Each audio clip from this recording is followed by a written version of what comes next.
Hi, my name is Stephen Mensah. I'm the Executive Director of the Toronto Youth Cabinet, which is the City of Toronto's official youth advocacy body. In my role at the Toronto Youth Cabinet, we are responsible for advocating on behalf of Toronto's over 600,000 young people who live, work, or go to school in the City of Toronto. We're responsible for advocating on them for the many issues that they face, be it housing issues, community safety, transit, budget, so on and so forth. So that's really our mandate. So currently I'm actually taking a double major in criminology and politics and governance at Toronto Metropolitan University, formerly known as Ryerson University. And so my career aspirations are to be a criminal lawyer as well as eventually enter in politics. Okay. Yeah, so my future aspirations for the City of Toronto, I'd say, is truly a city where young people are able to live, work and go to school and reach their full potential. There's so many inequities in the City of Toronto that are facing young people. Young people are unable and have been unable to reach their full individual potential. And so I guess my aspirations for the City of Toronto is a society where we're able to break down those inequities and truly provide our young people with the opportunities and supports needed for them to be able to reach their full potential and reach their own aspirations as well. So that's really my hope.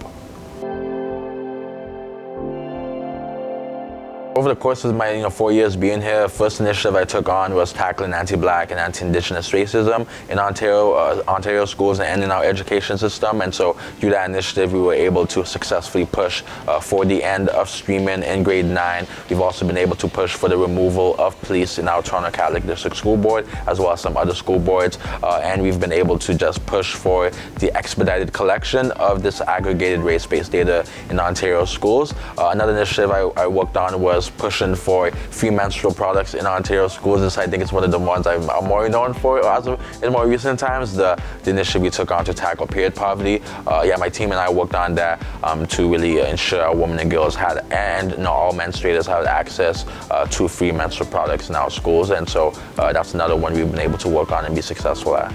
I want to talk more about this. Let's bring in Stephen Mensah. He's with Toronto Youth Cabinet. Stephen, I know your organization has been advocating for some time now for the province to consider making these sanitary products free for students. In fact, just last night I noticed your Twitter account pushing the province to do this. So your reaction to hear about this announcement this morning? Yeah, at the Toronto Youth Cabinet and just myself, we're very thrilled that the province has finally committed to doing this and joining their other provincial counterparts across Canada. It's long overdue just to ensure that our women and girls have access to menstrual products and that they're not deprived from an education due to their period. So yeah, we're very excited and elated. Although we're looking forward to the expansion of this initiative, but we do think it's a great start. Yeah, I think representation is honestly key in all aspects of our life and society. Making sure that we have all voices at the table. It's important, especially when we're making decisions. And just the lack of, I'd say, African individuals or folks of that diaspora in our politics, I think is definitely problematic. And I think it just bears a question as to why is that the case. And I definitely encourage my peers to enter politics. And I think for me, it was never a path that I saw myself in. I just let me just push for issues that I really mattered to me and that I really cared about. However, as years went by, I found that this is a path I actually want for myself. And I look at folks like, be it President Barack Obama or Minister Marcy Ian and all these other Black trailblazers who've currently creating that pathway for myself, my peers, and now in respects to where I see myself in the next 5 years, definitely being a lawyer, a criminal lawyer, prosecutor, and then eventually, like I said, entering politics. But yeah, in the next 5 years, I would have wrapped up law school and I would have been a practicing lawyer. So the pandemic has literally exacerbated and worsened all of the inequities that we've seen in the society, especially the impact it's had on youth. So oftentimes it's not really talked about as much, but we've seen a huge impact, especially with online learning and how many young people have been disengaged through this pandemic. And so our hope with this back to school giveaway is to hopefully re-engage and re-motivate and energize young people in all the communities that we're at to go back to school, with the tools that they'll need, which we're going to provide, so they can be, successful students. It's definitely been challenging over the last couple of years, especially considering the initiatives I've chosen to take on. They've definitely not been easy. It's never easy to lobby the government. For most of my focus over the last couple of years has been on the provincial government, and so it's never an easy thing. I'd say some challenges are being those two things you mentioned, young and black.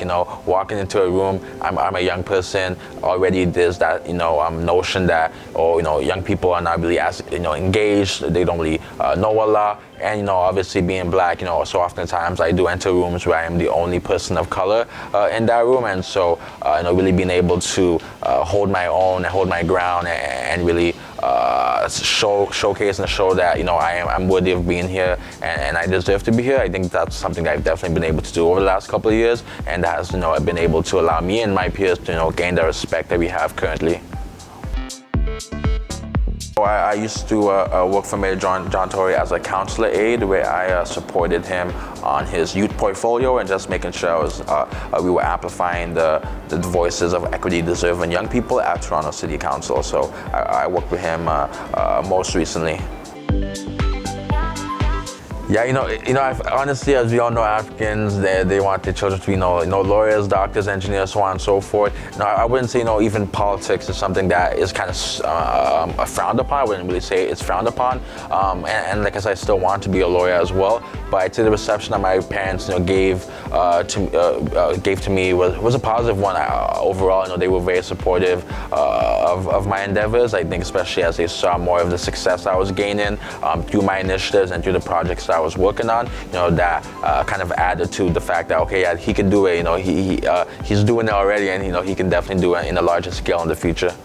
Stephen, total sidebar, totally unrelated, but I want to ask you, are you planning on going into politics when you're older? Honestly, yes, that is a goal. Okay. It is a goal. What are we talking about? We're talking about mayor, we're talking premier, we're talking prime minister? So I have three levels. First, I'm trying to be Minister of Education. Okay. Then I'm trying to be Mayor of Toronto. Yes. And then eventually Prime Minister of Canada. All right now. I'm brushing up on my French right now, but those are the three steps I'm trying to go to it politically. All right, you better speak that into existence. Amen. And when you declare, okay, I like this guy.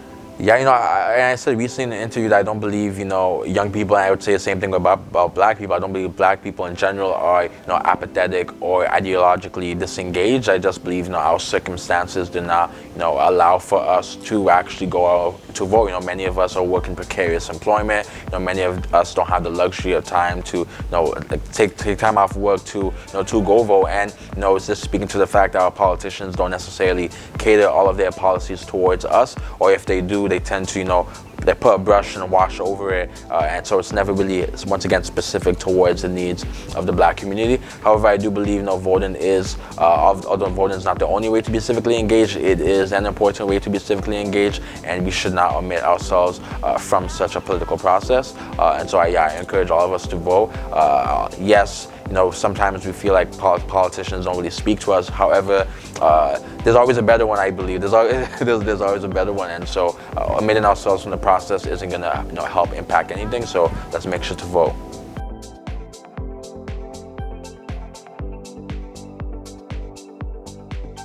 Our women, girls, trans men, and gender non-binary students deserve to live, work, and learn in dignity, in health, and in comfort. There should be no stigma around something as fundamental as menstruation. Menstrual products are a necessity and not a luxury, and therefore we must realize that providing all students with convenient access to free tampons, pads, and other menstrual products will help to support their full participation in school activities, reduce stigma, and promote gender equity. And I think, once again, hopefully, I hope from what I've been able to show over the last couple of years is that, we can do it and we can achieve, I guess our aspirations. Obviously, I'm still, young and entering that path. However, I do believe, by the grace of God, having that strong foundation I've been able to have has led me to where I am today. And so for those interested in, getting into politics, definitely do it. For those interested in getting into law, I'd say definitely do it, because these are two paths, in my opinion, that will enable you to really affect change that will impact a broader scale and a large number of people, which is something I'm trying to do as well.